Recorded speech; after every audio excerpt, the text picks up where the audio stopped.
just in general, you maximize your kill potential. So this means no lurking unless your team is basically just taking sites without you. So like if you're just taking the sites for free, sure, go lurk, right? Because obviously your team doesn't need you. But that's it. That's the only exception. Okay. And you can only do that once your team proves that. It's like, again, like I don't get why you're not in halls playing off your trips, right? Like, yeah, you headshot him here, but this is also a free kill because Brim smoked you off and they can't shoot you back because you just headshot him off the trip. And then they also hit your trip in halls while you back up and you kill him there too. Like you've got this trip here. And you've got this trip here. So all you do is you take this fight through the smoke and you take this fight when they hit your trip and you win. 2 free kills. There's no reason to peek before they hit the trip. Like, that's why you put it at foot height. It's so they run into it. Because you can put the trip at like crouch height, crouch head height. You can put it at head height too. Like you put it at their feet because you want them to hit it. But you're peeking before they can hit it. Make it make sense. Shit. Tough. You see the problem, right? Yeah. Okay. I like this setup, but I would prefer your Omen and your Sky A main, or Art, not B. Other than that, your setup's beautiful. Like, you see how like your Omen and your Sky are just useless right now. They could have been A this whole time because you have B. And that's the confidence you need to have in like how you're holding your sights. It's like, yeah, I got this shit. Fuck off.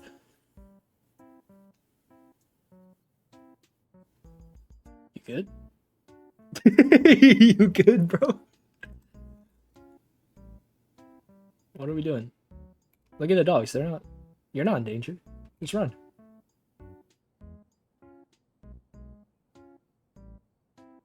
Okay. Don't let him go, bro. The last guy's like behind you in their spawn or some shit. I recognize she was in flowers. Yeah. Yeah. Tough. Okay. Is this the round we play the setup correctly? No, it's not. Like, if you want to be up like this, there are trips you can do that allow you to play up like this. Okay. Let me just run you through some examples.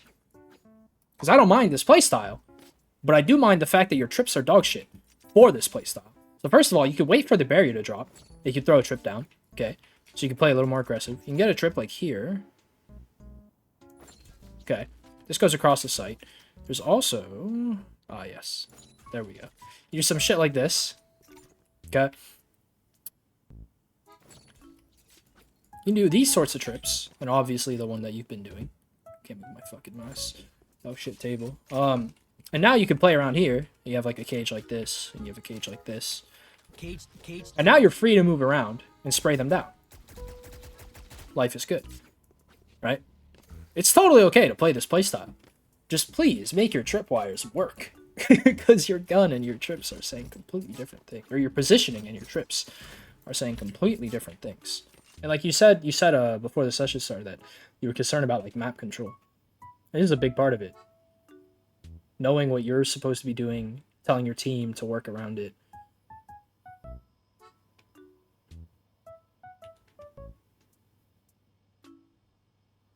That was ambitiously wide.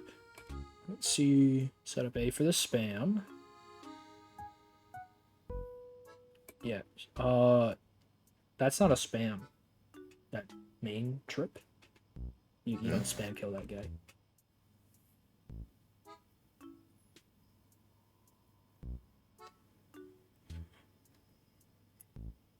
Oh, he finally TP's in.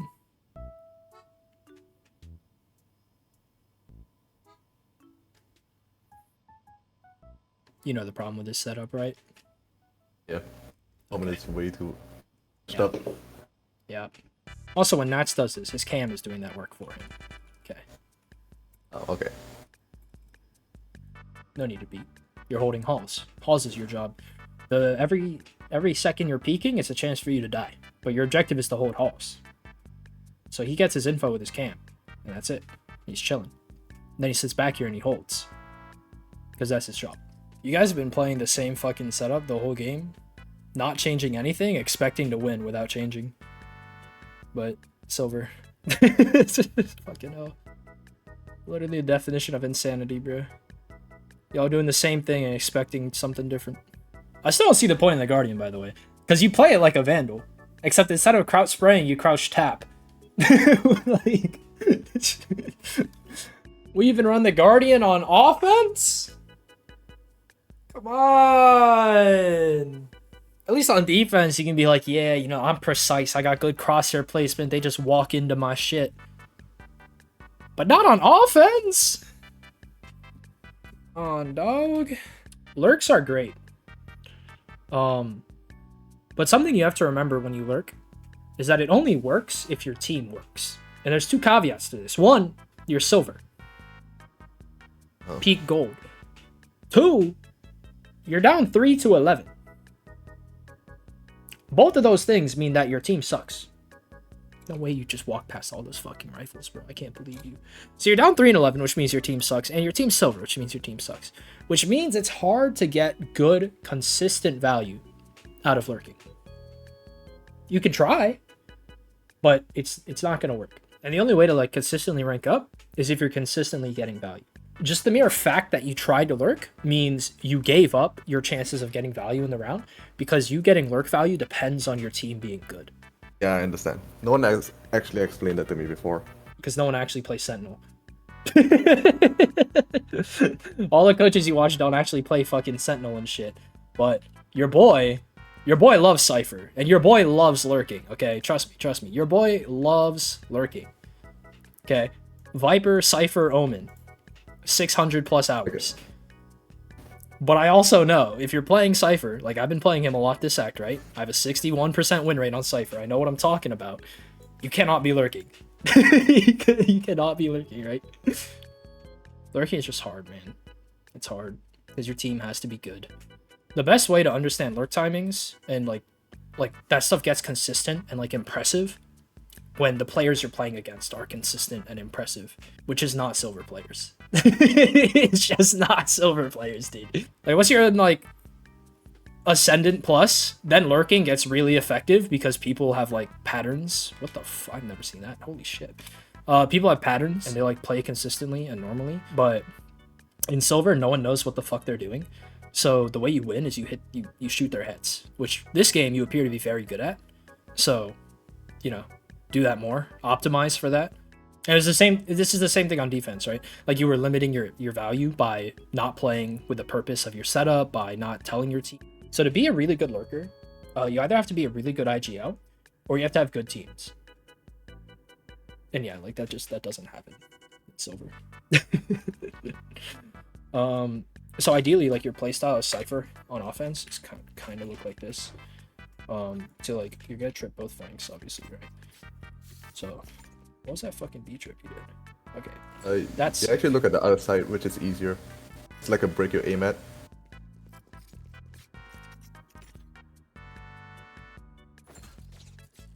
Regardless, that's sick. Anytime you can make it where it's harder to break one end than the other, go for it. And then you guys trip here, and you're good, right? Now from here, you just follow your team, right? So if your team wants to go A, you could kind of play the way like I like to think of my camera. This is kind of like a Yoru clip or something like that, or it's like a really quick fade on or something. It's just like basic info gathering, right? So I just use my cam whenever I want info. Are they pushing up A main, right? So you guys are doing an A push. They have a Yoru. Yorus like to push with their flashes, so you check for that. Oh, he's not there. Oh, they sage walled. Okay, let's break the sage wall and then let's cage across and let's back up and figure it out, right? And then your camp comes back up and you throw your camp default. Now you can check for if they're church, or if they're like up front in the middle of the open somewhere, like really dumb. And if they are somewhere really dumb, then you can like throw this cage to isolate them. And you can fight this guy. Kill him. You just like want to be looking for fights. Because like I said, ultimately Valorant's about shooting heads and how consistently you can get value. And the best way to consistently get value is to consistently find yourself in positions to shoot their heads. So in offense, that means going with your team and fighting with them, trading them out. And on defense, that means playing around your setups and not letting your team ruin your setups. So for your homework, what I want to see you do is learn the purpose behind each Cypher setup you use. So on each map, you should have at least 2 go-to setups. Yeah, you should obviously like have more under your belt, but you should have like 2 that you've like mastered, and you know how to call them, you know how to play around them, you know what to tell your team, right? For these 2 setups, you need to have them mastered. So this is knowing the meaning behind, or the purpose behind the setup, knowing how to play around the setup to maximize kills or kill potential, knowing how to instruct your team to play around or away from the setup. Okay, this is super important for all players of Cypher, Killjoy, and Viper. Like you need to be able to do this shit. Okay. And that's for defense. And then offense. Call out. Okay. On offense, you need to maximize your kill potential. Just in general, you need to maximize your kill potential. So this means no lurking unless your team is basically just taking sites without you. So like if you're just taking the sites for free, sure, go lurk, right? Because obviously your team doesn't need you. But that's it. That's the only exception. Okay. And you can only do that once your team proves that. Okay. Okay. So no lurking until your team proves that they can take sites without you. And then use camera cages aggressively. Take space / gain information. Always look for fights. Obviously, don't try to die. But look for fights. And this is the key. Like a lot of people play Sentinel and like lurk agents because they think that like it's easier because you're not seeing people as much. But you actually need the best aim to play Sentinel, because you're usually fighting alone. You're usually lurking around, you're usually playing around your setup, so you actually need the best aim on the team, and you need to be the most confident person on the team mechanically, and maximize your kill potential, because if you don't do that, you're just going to end up doing nothing the whole game, and you're just going to lose for free, which is like really annoying. Okay, so I sent you your notes in #students.